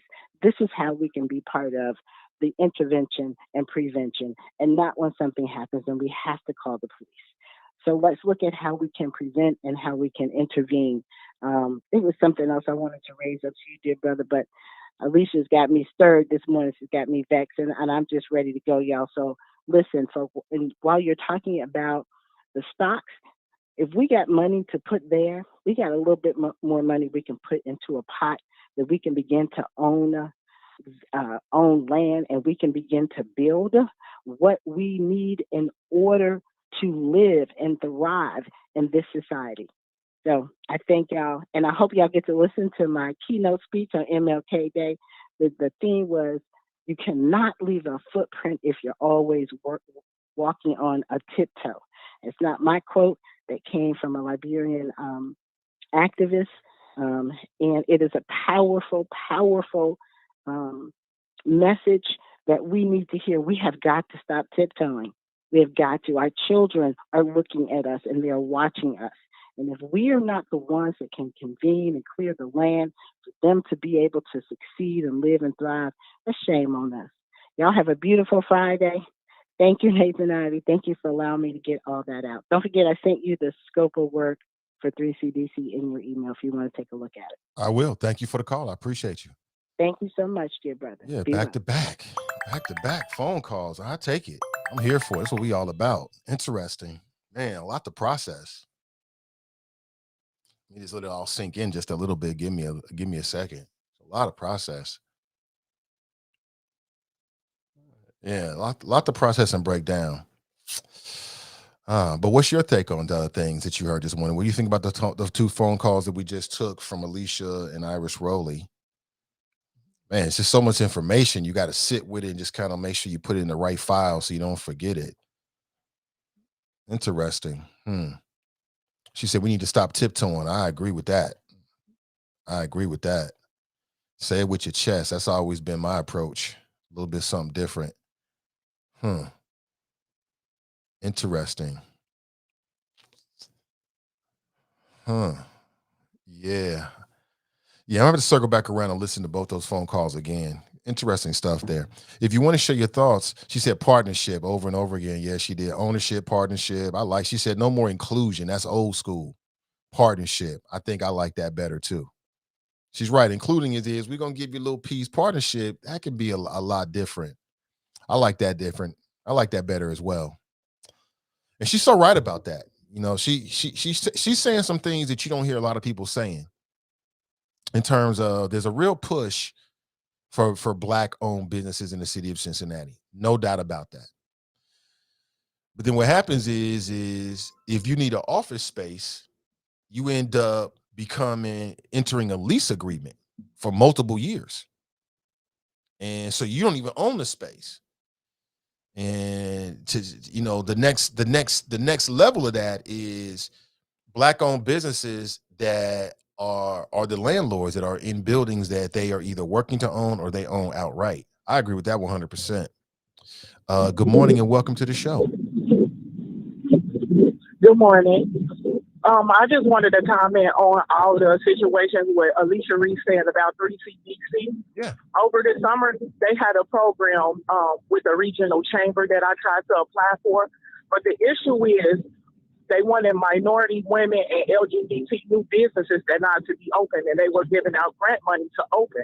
But the problem was that 3CDC pretty much owned everything that's on Court Street, everything that's on Pendleton, everything that's around Washington Park. And it was certain stores and businesses that they didn't even want down there. So my business is CBD, Health is Wealth. Now, everybody doesn't agree because everybody thinks when you say CBD, the first thing people think is just marijuana. But there's a lot of other benefits. There are benefits for humans as well as pets. So as far as like 3CDC, I think that with her saying that it's pretty much on all the contracts are being owned by that particular company. And like she said, they giving out lifetime contracts to these particular people. And then I'm a woman of color, and I would love to have a business in the downtown area.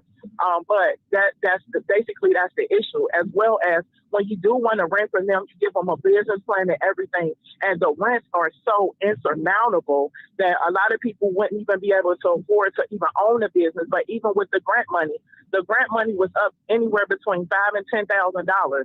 So with that being said, that gives you a little cushion as far as leasing, the facilities or whatever. But it's just the point that they don't want us in the community, period. And I definitely understand what she's saying as far as like we've always been in a situation where we've been locked out. So I just wanted to bring, there are certain businesses and certain opportunities that, you might not hear and you might not catch. Like a couple weeks ago when she said they have the grant money for small businesses. Yeah, they have the grant money for small businesses. But with that being said, a lot of these owners that own the leasing, they just basically don't want to rent to you. And they don't care if the county's giving money, or not. So that's the only thing I wanted to say. Okay, thank you for the call. I appreciate you. Thank you. Yeah, I've looked into, like I said, I've told you that I've been looking for a new studio space. I started looking before COVID. Then COVID happened, and I stopped looking because I wasn't gonna take on that kind of expense, and I really wasn't gonna be there, and I really couldn't see people going to a space like that. Now that we're coming out of COVID, as I've told you, and I've given my patrons a lot more details about this, I've been looking for studio spaces throughout the city. And I keep coming into these different lease agreements. Some are more favorable than others. But in general, yeah, I mean, there's definitely an investment involved with that. And $5,000, $10,000 for a grant, I mean, I'm going to take it. I'm not going to say no to it, but it's not the same as $20,000 and $25,000 worth of grant, right? That's a big difference there. So there's still a lot of hurdles that people are dealing with. And I'd like to see more ownership, like owning the building. Like that's what really gets exciting to me, I think. But we shall see how it all shakes out. Kamar writes, 3CDC has its own TIF. Is that right? Damn, I want my own TIF. Damn, that must be great. Who came up with that idea, man? Lifetime contracts on the banks. Why don't we hear more about this? Why isn't like major news reporting about this? Because and asking the question about whether that's actually healthy.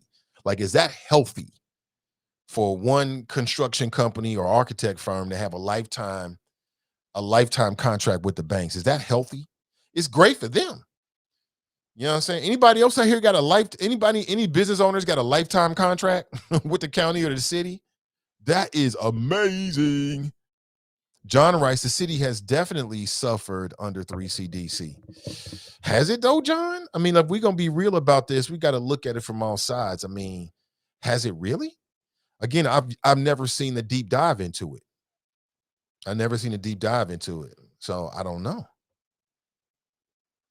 Crystal writes, I wish I could go to the game to support them at Arrowhead Stadium. Yeah, that'd be dope. That'd be a lot of fun. But again, what a missed opportunity. I chalked it up to the city's not used to winning. You know, maybe I just look at things a little bit differently. But for me, you know, people don't have contingency plans, like what if plans. Now, I know nobody expected the Bengals to go this far. But for me, the way I think, the moment we realized that we should have been having these parties since the very beginning at Paul Brown Stadium. To me, in the way I think, the moment they qualified for the playoffs, somebody at the county level should have been thinking about doing something at Paul Brown Stadium.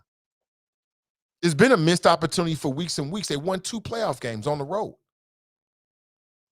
That's what people do. That's what big time cities, winning cities do. So I love to hear what these logistics are. I love to hear that. It don't sound right. Missed opportunity. They're going to do something in Newport.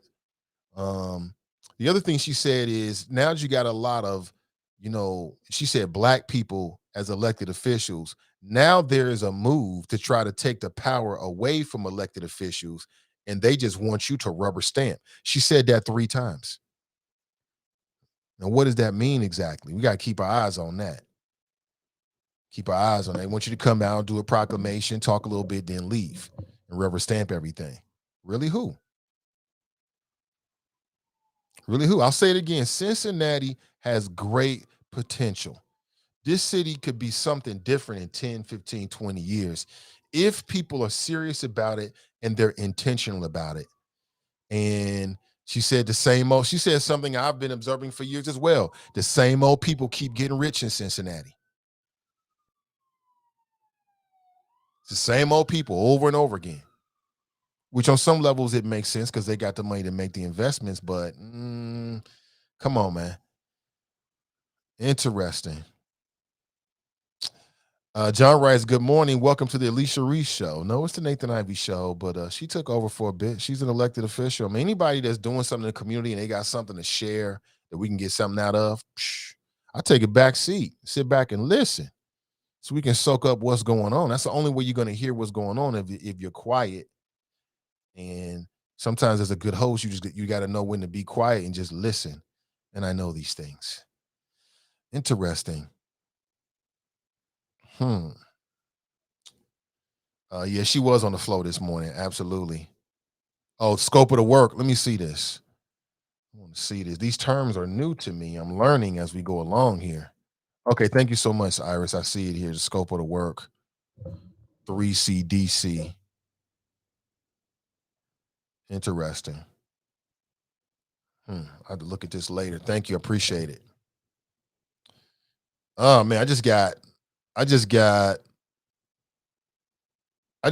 2 non-close contact messages, one on the 26th, one on the 27th from my daughter's high school. Hooray, hooray. She might have COVID. We can all get sick again.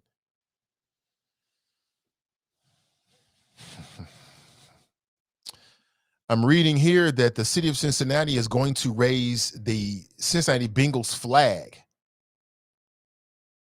They're going to do that today at 10 a.m. It'll be the mayor, Avtab Pureval, Vice Mayor Jan-Michelle Lemon-Kearney, the interim city manager, John Kerp, and some reps from the Cincinnati Bengals. It's going to be on city cable. That's cool and all, but it would have been better if they opened up Paul Brown Stadium so all the people, like I said, I mean, the one thing the Bengals can do is it can put the city, their success can put the city on the map. So when couples or people that do conventions and things like that are thinking about places to go, they think about Cincinnati.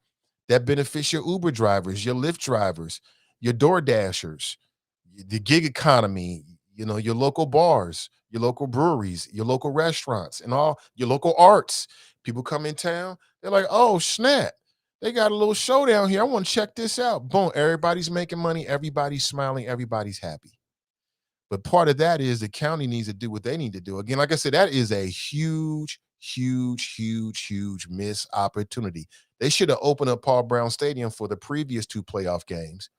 Let all the Bengals faithful go in there and get all crazy with the orange and black and the face painting and the wigs and all the stuff that people like to do. Have as much fun as possible. Boom, lift that up.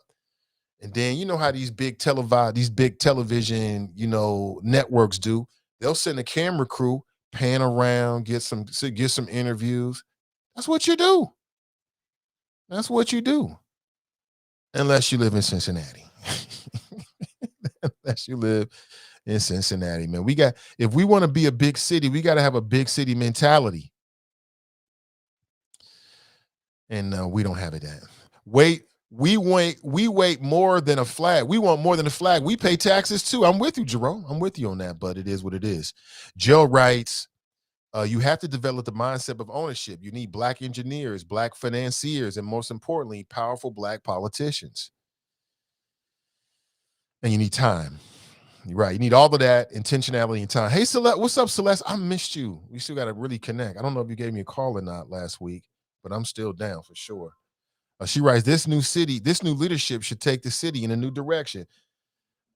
Yeah, but we need the county. People got to be thinking big time and outside the box. But maybe they'll learn and grow from it. Like I said, right now, the county, the administrator, they should be thinking, what if the Bengals win and they go to the Super Bowl? They're going to play the game down in Tampa Bay, but that stadium should be filled with Who Dey fans. It should be loud. It should be proud. And people make a lot of money, selling whatever you sell down there. It's been a long time. Popcorn, pretzels, beer, whatever people like to buy. So that'd be huge. That'd be huge. But let's go back to the phones and say good morning and welcome. Good morning, Mr. Ivey. This is your West Side Connection, Drop Squad 52, also known as the Black Not Democrat. And it's Friday. I ain't got no job. Oh, that's right. I'm retired. How you doing, sir? I'm doing great. How you doing? Oh, I'm doing good. I tried to call yesterday, but I guess you just weren't taking calls or you weren't taking my call. But it's all good, Mr. Ivey. I still love and support your show. Same and again, shout out, huh? I say same to you. You're welcome. Shout out to Alicia Reese, my #1 elected official in the greater Cincinnati area. I love to hear her speak. But Mr. Ivey, if you allow me to just go over the president's poll numbers, because I think you kind of encouraged me to bring this back. Dear God. If you, do you think these poll numbers are relevant? I mean, let's have a conversation about how relevant you think these poll numbers really are. Okay. Are they relevant? Yes, I think they're relevant if you look at the trend line, Mr. Ivey, and it all started back in August of 2021 with the evacuation / withdrawal of Afghanistan. If you look at the metrics of the charts at that point, that was the beginning. And right now, because the reason I called in yesterday, I wanted to give my take on the pick for the Supreme Court justice, which is going to be a Black female justice. And I think that the timing of Justice Breyer's announcement goes along with these polling numbers, Mr. Ivey, because right after the announcement was made on Wednesday, all day Thursday, yesterday, everybody was talking about how this pick could energize the Democrats' base. And again, it goes with these poll numbers. And I'll only go over the top 4. President's overall approval, average of polls on Real Clear Politics is 40.8%. His approval on the economy is 37.7%. His approval on immigration is 33.7%. And the last one, foreign policy, his approval is 36.5%. So again, Mr. Ivey, I think these numbers are relevant because of the trend line over over the past 5 months, September, October, November, December, and January. Over the last 5 months, the president's numbers have consistently went down.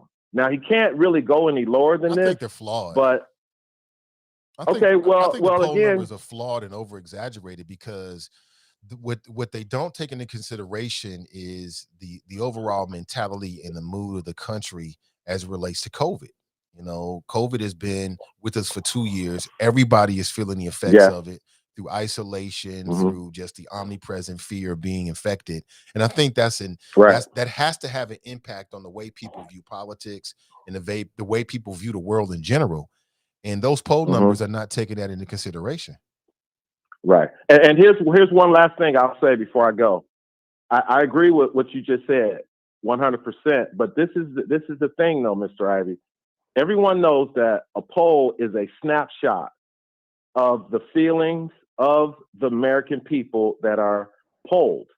But when you take a period of time where all the polling is consistent, that tells you that the mood of the country is really, really bad, because the one metric that I didn't mention, where the president was above water for half of the past 5 months, but over the last month, now the president is at 43% for approval of him handling COVID, and those numbers start to go down when Omicron hit 3 weeks ago. Yeah, So again, thank you. I think you're only watching the poll numbers because you feel like it makes Joe Biden looks bad and it kind of makes an argument that you want to make. That's what I think. And then secondly, these are some of the same polls that inaccurately predicted that Donald Trump was going to lose.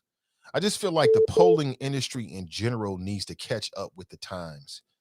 And that was 4 years Oh ago. yeah, That just yeah, you're that's just my correct. opinion in general about polling, no matter who's in office. I think they're using outdated methods. And then, like I told you, with COVID going on, man, that's infecting the way But that's impacting the way that people look at the world, politics, and everything yes, else. And I'm not really yes, sure if they are taking into consideration when they put those polls out that you seem to be obsessed with. okay. I told you I agree with you, but you cannot overlook the fact of the 5-month trend. And one last thing, COVID, they're starting to talk about the ending of COVID. So again, that will be used politically, because if you remember back in 2013, when President Obama and Joe Biden were running for re-election, part of their campaign trail rhetoric was Osama bin Laden is dead and GM is alive. So once somebody officially says that COVID is over prior to the November election, Joe Biden and the Democrats are going to say COVID is dead and infrastructure is alive. So it's breaking news this morning, Mr. Ivey. A bridge collapsed in Pittsburgh, and it's at the place where the president is scheduled to appear today to promote his infrastructure bill. So that's all I got, Mr. Ivey. Shout out to the Nathan Ivey Show and the things that you do for the community with the guests that you bring on the show. And again, I like messing with you, Mr. Ivey. And on that note, Drop Squad 52, dropping science to anyone who wants to catch it. Be safe in them streets, and who day? Appreciate you. That's a drop right there. Appreciate the call. That's my brother. But I just the poll numbers at this point. I think that, again, I'll say it for the third time. COVID has impacted everybody's mood. Everybody's impacted by it, whether you think you've got it or not. Doesn't matter whether you work or not, whether you have school-age children or not. Everyone is affected by it. It's just putting a black cloud over everything and a dampening effect on everything. And it's got to affect the way people are looking at their politicians and their politics. And I just don't think that's being taken into account with these polling numbers right now. It's definitely having an impact. People are having a very long series of bad days. And, somebody calls you asking about the president, 9 times out of 10, it's going to come out in a negative way, because that's just where people are right now. You know what I'm saying? People are not in good spaces. So Good morning to you. 513-873-7134. If you would like to share your thoughts this morning, I want to take this time just to get a word in from our sponsor that's brought to you today by our friends at Renew Community Church. They do a Sunday morning live stream, and it's not about proselytizing or trying to convert you. Uh, their Sunday morning masterclass series is designed to give you tools to live your best life wherever you are. They want to meet you where you are. This Sunday's topic: stop opposing people, places, and things. Learn how to feel good, have fun, be happy, and enjoy life without opposing others. You can tap in on YouTube at Renew Community Church live stream. And you can tap in on Facebook at facebook.com/Cincy Renew. If you're interested, go to their website, renewcommunitychurch.org. You can download a free ebook and or sign up for life coaching. Good morning to you.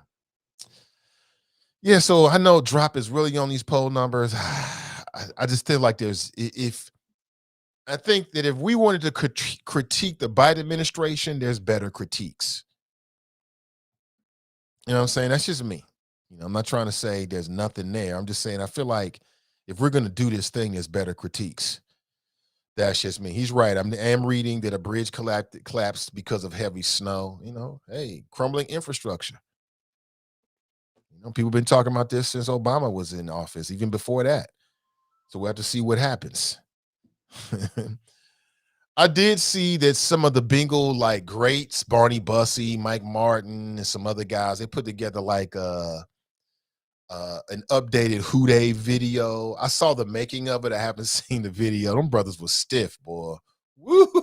It's like you might want to loosen up a little bit, get some stretching in before you start dancing. It was quite funny, but it's all fun. People are enjoying this moment. It doesn't mean you're going to be back next year. It don't mean that. So enjoy the moment. Good morning and welcome to the show. Morning, Nathan. It's Kev on the cell. What up, Kev? So I figure I have to lift everybody's spirits, after the drop stops dropping knowledge every time. But here's the thing. So I never hear Drop calling in talking about the 6.9% unprecedented GDP growth, right? I didn't hear him say anything about the 220 million people that have been vaccinated in this country. I didn't hear him say anything about actually the 220 people who are quote unquote fully vaccinated, because it's actually 300 million people now that are vaccinated. It's like 35 million people that are unvaccinated, period, right? I didn't hear him talk about the fact that they said Omicron has just crested. I heard that earlier this morning, that they believe that it's crested and now that it's falling back. I heard none of that from Drop. So, you keep pushing this narrative out here that the president hasn't been doing anything and the do-nothing Democrats and this and that. Oh, by the way, the man said that he was going to put a black woman. He said, first off, he said it's about time that a black woman be on the Supreme Court because they deserve the representation. I ain't hear him say nothing about any of all that. The only thing I heard him say something about was the real polls. And look, man, I'm at the point now where I'm like, okay, if we're not going to actually talk about the news, why talk about the news? If you're going to just give the poll numbers with no background, then there's no point in the poll numbers, right? As you said, the whole country is dealing with an unprecedented level of, quite frankly, death associated with a pandemic, right? There's never been 800,000 people die from any pandemic that I know of in the United States. Now there has, because there was the Black Death, and Black Death was actually astoundingly worse than this, but that was before there was really medicine, right? So if we just start concentrating on some of the positive things, I have to keep asking, what are people so mad about, Nathan? I don't understand. Help me to understand what people would be mad about the Biden administration for. Well, what I keep hearing people say is they feel like he's not going hard enough for the things that black voters care about. That's what I keep hearing. And then Facts. he's And moving too go ahead, slow. And then I hear that he's wasting time with Joe Manchin and Christian Cinema, and he had the wrong approach to it. He was naive. Those are the three big things I keep hearing. So the two people that he has a problem with are integral in order to get, to get past the filibuster. So the people that he has a problem with, who will not vote for what they want, the tool that they want to use, right? They won't vote for the tool that they want to use in order to get rid of the filibuster. So they're blocking on two fronts. There's no way to get that passed either without the 51 votes to do it. You can't just go and then they're saying, oh, he could make an executive. No, he cannot. No, he cannot, because they're not laws. An executive command is not a law. It's a rule. So if anybody knows anything about rulemaking, you can only do what's permissible by law. You can't just go out there and stroke of a pen, all of that talk. That's just talk. But folks don't understand how the process actually works. So they assume, well, the president has the power to do whatever he wants. That's not real. There's this thing called three branches of government. It was set up that way on purpose to ensure that no one person could have the power that you're trying to give to the president. I think, there's misinformation, and we are guilty of sharing the misinformation, right? You can move faster on what? You got an obstructionist Congress that says you ain't gonna pass nothing. You don't have enough seats. That's why I keep saying 2 more seats, 2 more seats, 2 more seats. Replace these people at the midterm with 2 more seats. And now we can start talking about, it doesn't matter what Cinema says or what Manchin says. Doesn't matter at all, because if they say anything, we'll be like, well, we got 2 more people that do agree with us, and now you ain't got to worry about what they say. They lose that power that they have. But it's just following the bouncing ball, Nathan. This ain't hard. This is very simple. This is like, this is 101 here, man. The things that people are saying just don't make sense. There is an actual political process. And so what you want to do is just say, oh, well, I know there's a political process, but the president can do whatever he wants to. Or they can just print money. No, then you get inflation. I said that a year ago, right? I said, if you keep printing money, there will be inflation. They kept printing, they're printing money, there is inflation. These are like logical steps. They're just logical steps. So the more we know and the more educated we are as choppers, right, the more we should be making sure that we share information that we get. Alicia Reese comes on here and gives us the hot, skinny off top. And folks are like, oh, it's a Alicia Reese show. No, man, you're getting information you can use to make money, to build wealth that you can transfer to your families. We got to stay positive. We're actually moving in the right direction from what I see. And that's just my opinion. You know what I'm saying? It's like that, you know what, and everybody got one. But I'm here to tell you, like, I am encouraged. Numbers for Omicron dropping, and everybody's trying to live in the minute. So, the poll numbers are down. Yeah, but the election is in November. So, you know what I'm saying? It's going to be a whole different environment by November. Stay positive, stay upbeat. Nate, keep doing what you're doing, bro. Bringing real information to us. And that right there is what really gives us power and the opportunity to grow and to build and develop. You know what I'm about, man. Family wealth for the Black family, right? Throughout the diaspora. I appreciate the time, man. I'm sorry I got on my soapbox, but be blessed, y'all. I ain't got to say this yet. So, I'm sorry. This is my last piece. I'm sorry. I know I always do that, but this is my last piece. So I got a guy that's helping me work on this building this house that I'm flipping, right? And I got a guy, the neighbor that lives up the street. So the guy that's helping me is a Steelers fan, and the guy up the street is a Ravens fan. And they had the nerve to try to corner me and start talking about they past accomplishments. And I said, the only people living in the past is Alzheimer's patients. Who they, bro? Who they? I'll be blessed. Be blessed, man. Appreciate you. That's all good fun. People going back and forth with about the game, my team, your team. That's all good. It's all good. Before we roll out of here, a little bit of news you can use. We didn't talk about this. Well, first, let me show you an image. So, breaking news, a bridge along Forbes Avenue near Frick Park collapsed. President Biden was scheduled to do a speech near that bridge this morning, and then the bridge collapses.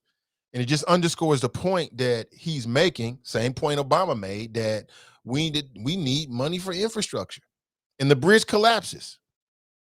You know what I'm saying? That's G-O-D speaking, I guess. I don't know. It just makes his point.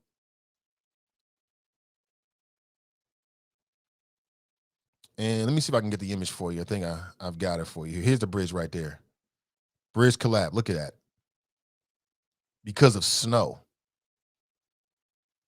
Now, no one died, but just imagine. That's like something straight out of a horror movie, like Final Destination or something like that. Could you imagine? Money for infrastructure desperately needed. Also, this week, 3 finalists were announced in the search for a new superintendent of the Cincinnati Public Schools. And all of them are Black. 2 Black females, 1 Black male. Tiani Amat, who is the current interim superintendent. Marlon Stiles, who is the superintendent of Middletown City School District. And Ironetta Wright, who's the deputy superintendent of schools in Detroit Public Schools Community District. Those are the 3 finalists. Of course, Laura Mitchell stepped away after 27 years with the district back in 2021. She announced in May of 2021. CPS, the board, launched a nationwide search. They got over 90 applicants. They whittled it down to just 3. Somebody asked me, like, would it be better to get somebody from within or some new, fresh faces? I think it depends on the state of the district and what the goals are with the district. It's hard to say. Like, if you're Tiani Amat, she has some inherent advantages. She knows the lay of the land. She knows the major players. She knows the bureaucracy. She's of the bureaucracy, so there's going to be less of a learning curve. But the knock against that is that you're a part of the bureaucracy, and maybe you're too close to the problem to really see what the problem is, right? If you're from the outside looking in, part of the advantages is just that. You're from the outside looking in. You're not of this. You're not a part of this. You can look at this with completely objective eyes, bring a completely fresh perspective. You don't have any relationships that might compromise, what you're trying to do. You don't have a history, right? You brand new. Disadvantage is you got to learn the lay of the land. You got to learn the bureaucracy. You got to learn the city and all the major players. You got to learn the board. You got to learn this and learn that. Hell, you got to learn the city.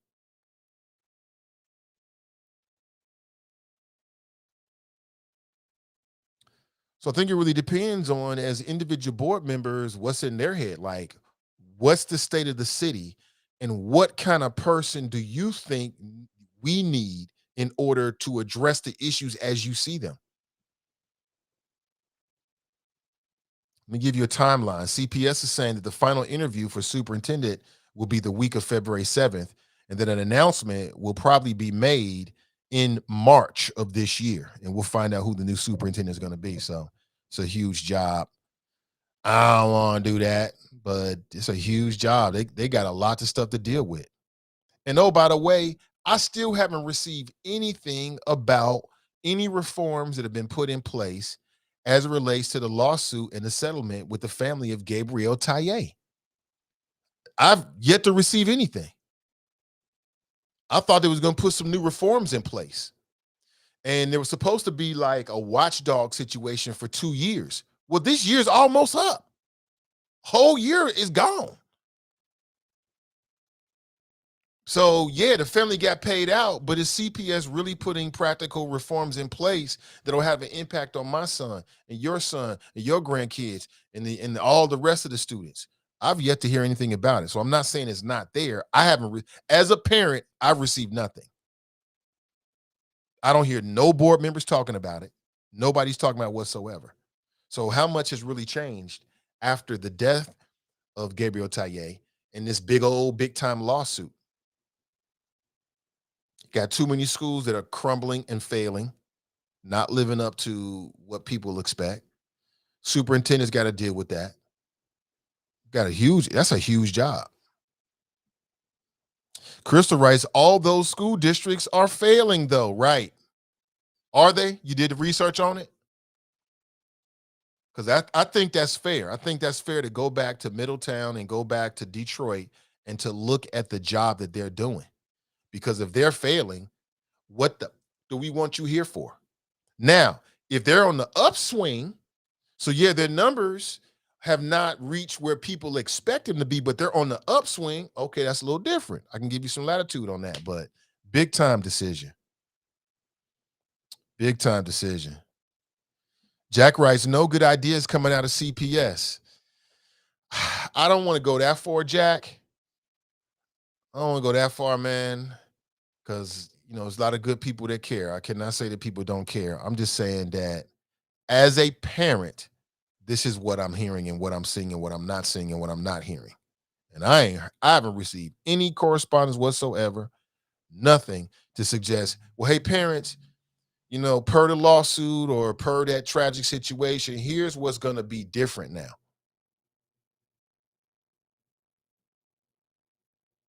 And you had some students that was making some noise. Remember YAC, Young Activist Coalition?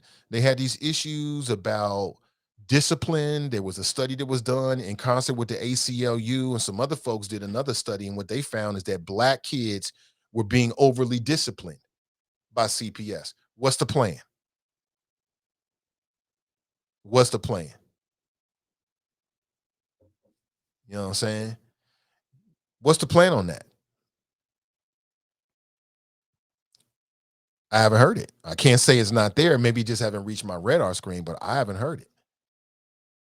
But we shall see. We shall see what happens. Gloria writes, Christians can't take vaccines because they are developed with aborted fetus cell lines. What? Gloria? Is that true? That sounds news to me, really?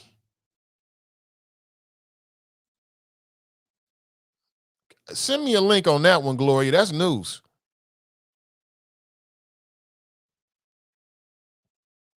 I'm not saying you're wrong. I'm just saying I've never heard that before. Is that true? Oh, okay. She dropping science here now. Let's see, what is this? Herd, R.E., Clan, Raz, 1992. Okay. Can I Google that? Huh. Appreciate you, Gloria. That's news to me. 1994. I ain't heard that one, Gloria. That's news to me, yo. That's news to me. I ain't saying you're wrong. I'm just saying I got to verify. I got to verify that one right there. But if that was in fact, and again, I just kind of feel like, Gloria, if that was true, then it would be everywhere. I'm not really sure. Like I remember watching these different things, and I remember talking with some doctors. They talked about how they developed it. I never heard anything about any aborted fetus cells. I ain't never heard that. I don't know about that one. But as I kicked off the show, we talked about 2 cases of human worse than COVID. That man right there is 42 years old. He is currently dying because he's got stage 5 kidney failure.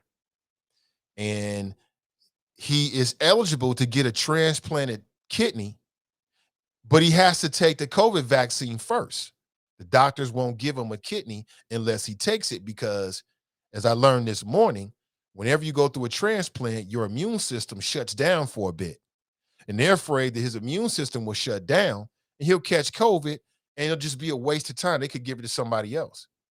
I watched the news report. This man said basically he's ready to die for what he believes in. He said, yo, check it. Deeper than that, I'm doing this for everybody else. It's not just about me. I'm like, word? You got children and a wife. I saw another story of a man, happened to be a white male, just two white males, just happened to be that way. He is dying of heart failure. He needs a new heart. He refuses to get the vaccine. Therefore, he's about to die in the hospital. Crazy talk, man. I just don't get it. You're afraid to get a vaccine because you might die, so you're willing to die. And you won't even give, like, you're certainly going to die without the transplant. And you're afraid of the unknown. Like, if I'm faced with certainty of death or maybe death, I'm going to go with maybe. I think I go with maybe. Because certainty means I'm out of here. Like, if you don't get a transplant, you're going to die. Know that about that. And if you get the vaccine, you're afraid you may have some side effects down the road or whatever you think. Like I said, I took the vaccine. I don't feel anything. If I felt anything, I would tell you. I feel no different. But listen, family, have an excellent rest of your day. I really appreciate you. I'll be back and hopefully better than ever on a Monday morning. We'll chop it up on people, politics, and pleasure. Over the weekend, we got 2 shows for you. Straight Talk Live on Sunday at 10 a.m. with Edna Howe. And then the lovely ladies of the Melanin Insights podcast, Britt and Cass, at 5:30 p.m. on Sunday. I think they're going to be back this Sunday. Took a little time off. Good morning to you. Again, check out on Sunday morning as well the Sunday morning masterclass from our friends over at Renew Community Church. You tap in on Facebook at Cincy Renew and on YouTube at Renew Community Church live stream. Let me know what you think about it. Have an excellent rest of your day, family. I don't have any predictions for the game because I'm bad at that. It's hard for me to guess people's ages, and it's hard for me to prognosticate games. I just don't know. You know what I'm saying? I want the Bengals to win because I'm a homer. I mean, let the good times roll. Shit, that'd be great. But I'm just hoping for a good game. That's it. Meaning that Bengals blowout or it's a close game and hopefully the Bengals win, but whoever wins. If it's a good game, it's a good game. If the Bengals win, that's huge. If they lose, it's still huge, y'all. It's a win-win no matter what. But of course, I know you want that win. So have a good time over your weekend. If you want to connect with me directly, you can do so very easily. Just hit me up. I will respond. We are still doing our investment club. If you're interested in being a part of our investment club, shoot me an email and in the subject line, put the word investment. That way I'll reach back out to you. Not this Sunday, but next Sunday, I'm scheduled to have a meeting with a CPA, and I'll be in contact with a lawyer to draw the papers up. That's outside my wheelhouse. I want everything to be above the board. I want you to feel confident. And then let's do it together. Let's see how far we can take it. So I'll leave my email address up. That's my personal email address. You can hit me up this morning. And again, in the subject line, just put investment. And I will be in contact. It won't be immediately, but once I square some things away, I'm going to put everybody on the list and I'll be in contact with you, all right? Have an excellent rest of your day, family. I really appreciate you. Also, consider becoming a Patreon. You can go to Patreon / The Nathan Ivey Show. You can read all about what we're doing and what I would like to do, what my goal is. And I'd love for you to be a part of it. It means everything. All right. Have an excellent rest of your day, family. I really appreciate you. I'll be back and hopefully better than ever tomorrow. On Monday morning. We'll chop it up bright and early at 8 a.m. That's a time frame I can commit to and make sure I'm here with you bright and early and promptly. Again, lift up the show. He has some great interviews, great phone calls, should I say, on the show. So please share the show and tell people all about it. All right. Have an excellent rest of your Friday. I'm Nathan Ivey, and I'm out.